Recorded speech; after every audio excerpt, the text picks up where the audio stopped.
This is the iconic opening scene in The Lion King. Compared to the original, it's an almost shot-for-shot remake. But take a closer look at Rafiki. In the 1994 film, he stands while lifting the cub, and in the new version, he sits. That's because Rafiki is a mandrill, an animal that couldn't actually stand while lifting a lion cub. Striking that balance between staying true to the original film and creating a hyper-realistically animated Lion King for a new audience was a particularly tough challenge, and it required literally millions of hours of animating. The visual effects masters at MPC Film helped animate this ambitious live-action remake. Their fingerprints are all over films that combine live-action and CGI animation, from Dumbo to Detective Pikachu. But it was their work on another Disney remake, The Jungle Book, that really paved the way for what they were able to achieve with The Lion King. This is Elliot Newman, one of the VFX supervisors on The Lion King. If you want a sense of just how much work Newman and the MPC Film team put into this project, take a look at a few stats.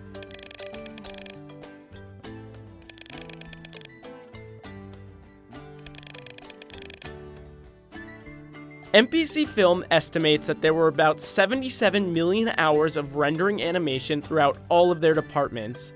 If they used a single computer, it would have taken 8,790 years to finish the movie. Before they could begin fully animating, they had to actually shoot the movie, and the actors needed to record their voices. Instead of just recording their voices in a sound booth, the actors were actually able to move around, as some scenes were recorded in what is called a black box theater. This bare-bones setup gave the actors room to interact with the cast and even improvise. Some parts, though, were recorded in a recording booth. Mercy? After what you did? While not motion captured, the actors' performances were recorded and used by animators as a point of reference. The first steps in animation happen in what's called pre-visualization. The animation team worked with animation supervisor Andy Jones to create simplified animated sequences that could be used for virtual reality. This VR approach on set, which they called virtual production, was unique. Director Jon Favreau and several crew members would put on VR headsets, which allowed them to actually step foot in the virtual set they created. This way, they could set up shots, adjust lighting, and choreograph movements. They treated this digital environment like a place that really existed. The animals and environments were created at the same time, and rough versions of the animations could be viewed on monitors while shooting took place. They would eventually add more fully realized details and other crucial aspects, like lighting, after production. We'll get more into that later.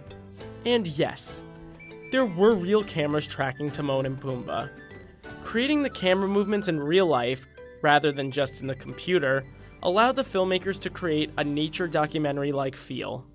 When it came to animals, they had to toe the fine line between creating realistic animals and staying true to the original movie. Even though we were making very realistic looking lions, we still needed to make sure that when you look at Simba, you kind of resonate that that's Simba and you understand that that's the character you're looking at. Or, you know, if you're looking at Mufasa, then he's got the right visual style for you to kind of remember that that's, you know, he is the alpha lion, and he's, you know, he's larger than life and he has this presence about him, you know. The animals were a combination of storyboards, sketches, and exhaustive research. Favreau and the team took a trip to Africa, where they observed real animals and their natural habitats, which helped them build the world. Plus, they could get up close and personal with a lot of the animals at Disney's Animal Kingdom in Orlando, Florida. They also read anatomy books and science papers and watched hours of documentaries and other reference footage. Many of the animals the crew saw in Kenya inspired the characters. For example, an excited lion cub they saw running around as the rest of the pride slept was a big influence on how they animated Simba. For some animals, making them both realistic as well as faithful to the original wasn't easy. Perhaps the best example of that is Rafiki. If you put him against a real mandrill, you'd see some differences. Rafiki's most famous moment comes when he stands and lifts Simba over his head for all the Pride Lands to see. As we mentioned, mandrills can't really stand up like that. However, the movie is shot and edited in such a way that you'll barely notice a difference. Because Rafiki is in the primate family, he's the character most similar to a human.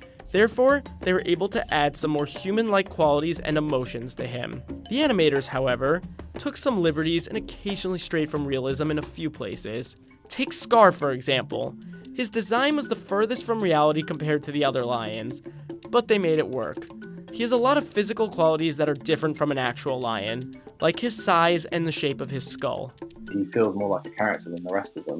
But actually, once he was in the shots and once we lit things and we put the environment in and his performance was there, it was all animated. He worked in every shot. He was one of the best characters we had. The animators also had the challenge of making the animals not only realistic, but able to sing and talk. One change? They repositioned some animals' heads, so the audience wouldn't always have to stare right into their mouths. They still had to make sure their mouths moved how they did in real life, so they timed the characters' breathing to their dialogue. Jones said they would let the belly muscles and diaphragm tighten. That way, it felt like a given animal was forcing air out of its mouth as they spoke. Each layer of these animals went through simulations, an additional phase of animation where skin details, such as muscle ripples, skin wrinkles, and fur interaction, are all added. All of these details are too complex to hand animate, so they need simulations to generate them. The average fur simulation, for instance, took 8 hours to complete. One of the biggest improvements NPC Film wanted to make since The Jungle Book was how they portrayed the layers of each animal, especially their muscles. Something that's quite common in CG is that you kind of get this water balloon effect when you simulate muscles. This effect occurs when the muscles bounce around too much. On the other hand, animators also run the risk of making the characters look too stiff. The problem with that is because there's a lot of collisions happening under the skin that's quite difficult to simulate.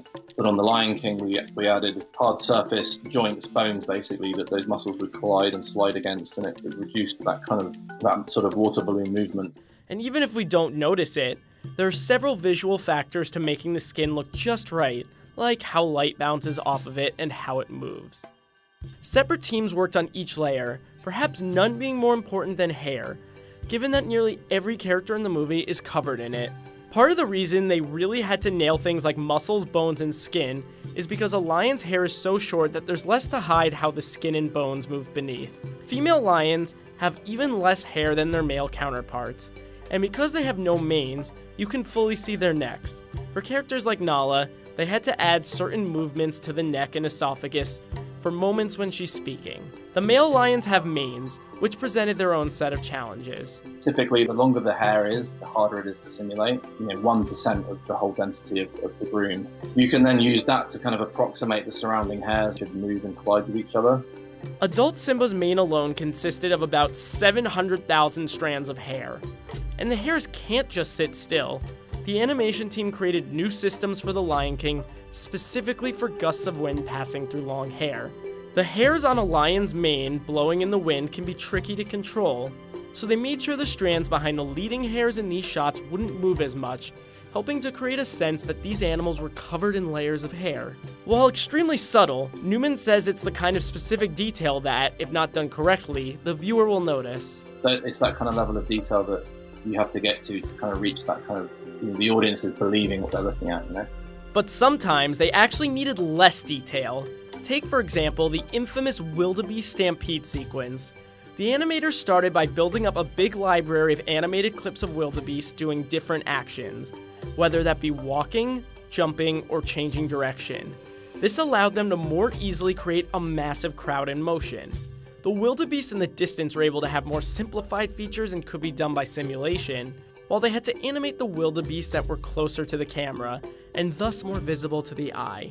Of course, the world surrounding the animals was equally important. They built landscapes based on many real-life locations in places like Kenya, Namibia, and California.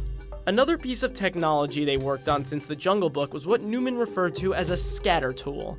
It allowed animators to sprinkle elements across the surface, like twigs, leaves, and stones, instead of just placing them there one by one. It's a big part of the reason The Lion King feels so realistic, down to every tiny detail. One sequence really shows off NPC's work creating both the environments and the animals in them. Circle of Life. I was on the movie for about 2.5 years, and we were working on that sequence up until the end. It was pretty challenging, just the scale of it and the complexity shot by shot. Every shot was slightly different in a slightly different part of the world. The lighting was different in every shot. In an interview with Vanity Fair, Favreau cited an example of a giraffe bowing during Circle of Life. They would start with pencil drawings of what they wanted the action to be against reference footage of an animal doing a similar action and then hand animate it. And there were a lot of bowing animals in that sequence to coordinate, and that's after getting Rafiki to move correctly. The most surprising thing about this sequence is that it actually contains the movie's only non-CGI shot. Favreau snuck in one real visual, which was captured in Africa. Everything from the stones on the ground, to the hairs on Simba, to the way Rafiki moved, to the way the cameras captured it all, allowed for an experience in which the audience felt like they were stepping into the real-life African savannah, while still spending time with the same animated characters we first fell in love with back in 1994.